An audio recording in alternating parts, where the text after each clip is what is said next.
যেহেতু সাইনাসেস সবকটা ওপেন করে আমাদের নাকের মধ্যে, তো ওদের ওপেনিংয়ের যে রাস্তাটা যদি কোনো কারণে অবস্ট্রাক্ট হয়ে যায়, সেটা অ্যালার্জির জন্য হোক বা ইনফেকশনের জন্য হয়, তখন আমাদের সাইনাসে ইনফেকশন তৈরি হয়।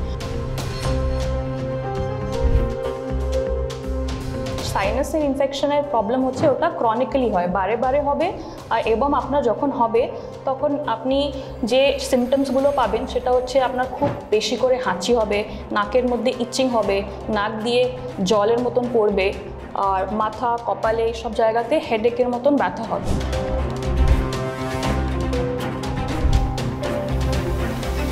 বারে বারে সমস্যা হচ্ছে, ওষুধ দিয়েও কমছে না, তাদের ভাবতে হবে যে ডেফিনেটলি নাকের মধ্যে কোনো স্ট্রাকচারাল অ্যাবনর্মালিটি আছে।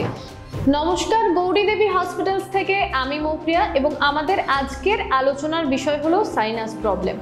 নাক বন্ধ হয়ে যাওয়া বা মাথায় ভার লাগা। অনেকেই ভাবেন সাধারণ সর্দি লেগেছে, কিন্তু এটা হতে পারে সাইনাসের সমস্যা। তাই আমাদের সঙ্গে আজ রয়েছেন assistant professor doctor Arjuman Parvin. Doctor, আপনাকে অনেক অনেক স্বাগত। Thank you. সাইনাসেস মানে আমাদের নাক থেকে কানেক্টেড কামড়ার মতন চারটে জিনিস আছে। যেমন কপালে দুদিকে দুটো সাইনাসেস আছে, যেটাকে আমরা বলি ফ্রন্টাল সাইনাস। দুটোর চোখের দিকে দুটো সাইনাস আছে, যেটাকে আমরা বলি এথময়েড সাইনাস। গালের দিকে দুটো আছে, সেটাকে আমরা বলি ম্যাক্সিলারি সাইনাস। আর ঠিক আমাদের নাকের পিছনে দুটো সাইনাসেস আছে, যেটাকে আমরা বলি স্ফেনয়েড সাইনাস। এবার এই সাইনাসেসগুলো আমাদের নাক থেকে কানেক্টেড আছে, কামড়ার মতন আছে, যেটা খুলছে নাকের মধ্যে। এদের থাকার কারণ হচ্ছে আমাদের স্কালটাকে একটু হালকা করা। যেহেতু সাইনাসেস সবকটা ওপেন করে আমাদের নাকের মধ্যে, তো ওদের ওপেনিংয়ের যে রাস্তাটা যদি কোনো কারণে অবস্ট্রাক্ট হয়ে যায়, সেটা অ্যালার্জির জন্য হোক বা ইনফেকশনের জন্য হয়, তখন আমাদের সাইনাসে ইনফেকশন তৈরি হয়, সেটাকে আমরা বলি সাইনোসাইটিস। এবার এটা যদি দীর্ঘদিনের হয়, সেটাকে আমরা বলি ক্রনিক রাইনোসাইনোসাইটিস। মানে ক্রনিক মানে মোর দেন 3 মান্থস হতে হবে, রাইনো মানে নাকের সাথে রিলেটেড, আর সাইনাসে সবকটা সাইনাসের একটা ইনফেকশন। এটাতে যেটা হয়, আপনার নাকে সাইনাসের মধ্যে পাস বা সর্দি জমতে থাকে, যেটা পেশেন্টকে সিমটমস দেয়। সাধারণ ঠান্ডা যখন লাগে আমাদের, সেটা জেনারেলি 1 উইক বা 2 উইকের মধ্যে ওষুধপত্র নিলে একটু কমে যায়। বাট সাইনাসের ইনফেকশনের প্রবলেম হচ্ছে ওটা ক্রনিক্যালি হয়, বারে বারে হবে।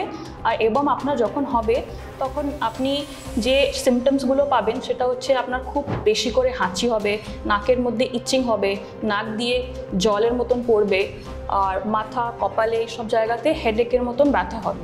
এতটা ব্যথা হবে যে আপনার নর্মাল কাজকর্ম করতে অসুবিধা হবে। আর এটা বারে বারে হওয়াটা আপনাকে বুঝতে হবে যে সাইনাসে ইনফ্লামেশন হচ্ছে বা সাইনোসাইটিসের দিকে যাচ্ছে। আমাদের নাক, কান, গলা সব একসাথে কানেক্টেড রয়েছে। একটা টিউব হয়, যেটাকে আমরা বলি ইউস্টেশিয়ান টিউব। তো আপনার নাকে কোনো সমস্যা হলে বা গলায় সমস্যা হলে সেটা কানের দিকে সিমটমস যেতে পারে। যখনই আপনার নাকের সর্দিটা নাক দিয়ে বেরোতে পারছে না আর সাইনাসের সর্দিটা বাইরে থেকে আসতে পারছে না, তখন সাইনাসে ওভার টাইম ওটা কালেক্ট হতে থাকে। সেই কালেকশনের জন্য একটা হেভিনেস হয়, মাথা ব্যথা বা মাথা ভারী হওয়ার মনে হয় আমাদের। সেটা আপনার যেহেতু রাস্তাটা ব্লক, সেটা ক্লিয়ার না হলে আপনার সিমটমসগুলো রিলিফ হয় না।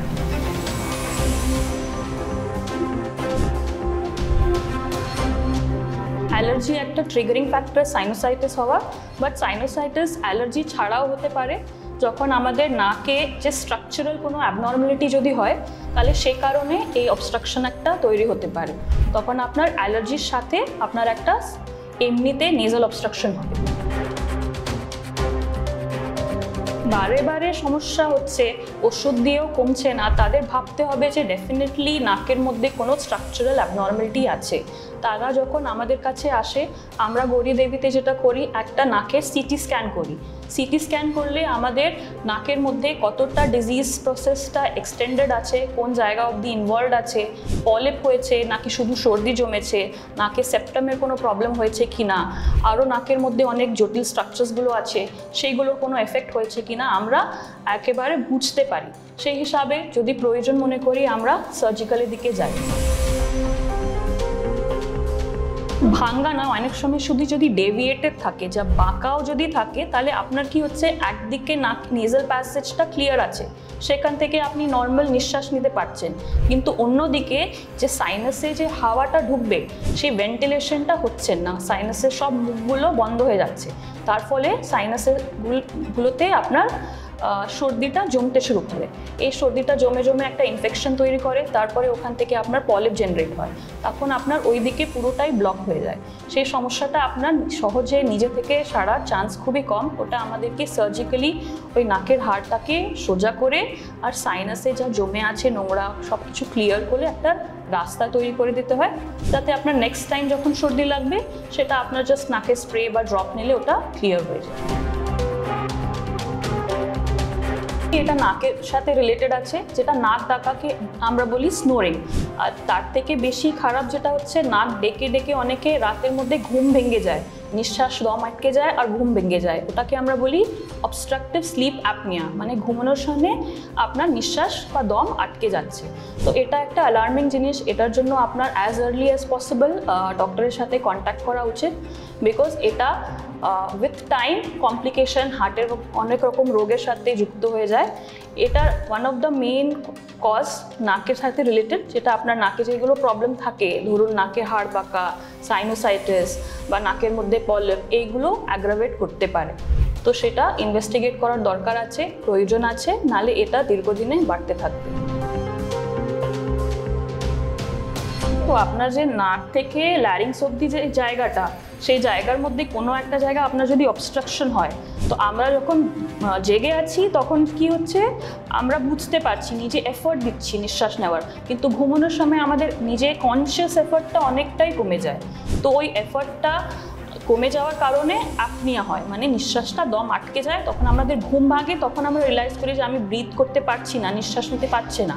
তো সেটা একটা কনসিয়াস এফোর্ট হয়, সেটা সমস্যাটা কিন্তু সারাদিনই আছে, তাদের দিনের বেলা ঘুম বেশি পাবে, এরকম সমস্যা থাকে।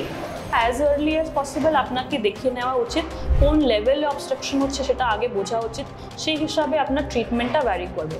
এটা শুধু নাকের জন্য হয় না, আপনার যদি বডি ওয়েট বেশি থাকে, হাইপার টেনশন থাকে, অনেক রকম কারণ আছে, তো সেটা পুরোপুরি একটা ইনভেস্টিগেশনের দরকার।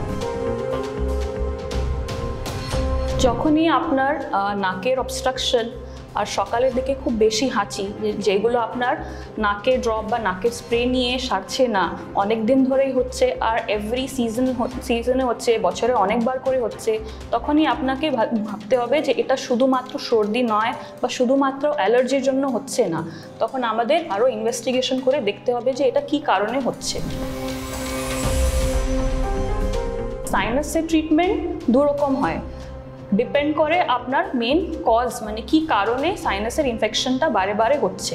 আপনার যদি নাকে কোনো স্ট্রাকচারাল অ্যাবনর্মালিটি থাকে, ধরুন নাকের মাঝে হাড়, যেটাকে আমরা সেপ্টাম বলি, ওটা যদি বেঁকে থাকে, বা আপনার নাকের মধ্যে পলিপ তৈরি হয়েছে, তাহলে আপনার ওটা ডেফিনেটলি আপনি সার্জারি করালে সেটা নাকের রাস্তাটা ক্লিয়ার করে দিলে সে সমস্যাটা পুরোপুরি মিটে যায়।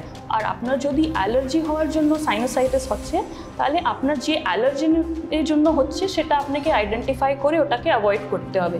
যেমন দুর্গাপুরে অনেক ডাস্ট পলিউশন আছে, তার জন্য অনেকে এরকম সাইনোসাইটিসের সমস্যায় ভোগেন, তার জন্য আমরা মেডিকেল ম্যানেজমেন্ট দিই, সেটা কিন্তু লং টার্ম মেডিকেল ম্যানেজমেন্ট, এমন না যে এক সপ্তাহের মধ্যে ঠিক হয়ে যায়, ওটা নেজাল স্প্রে, স্টেরয়েডাল স্প্রে পাওয়া যায়, সেটা আপনাকে রেগুলার ফলো আপে রাখতে হবে আর মাসের পর মাস ইউজ করতে হবে।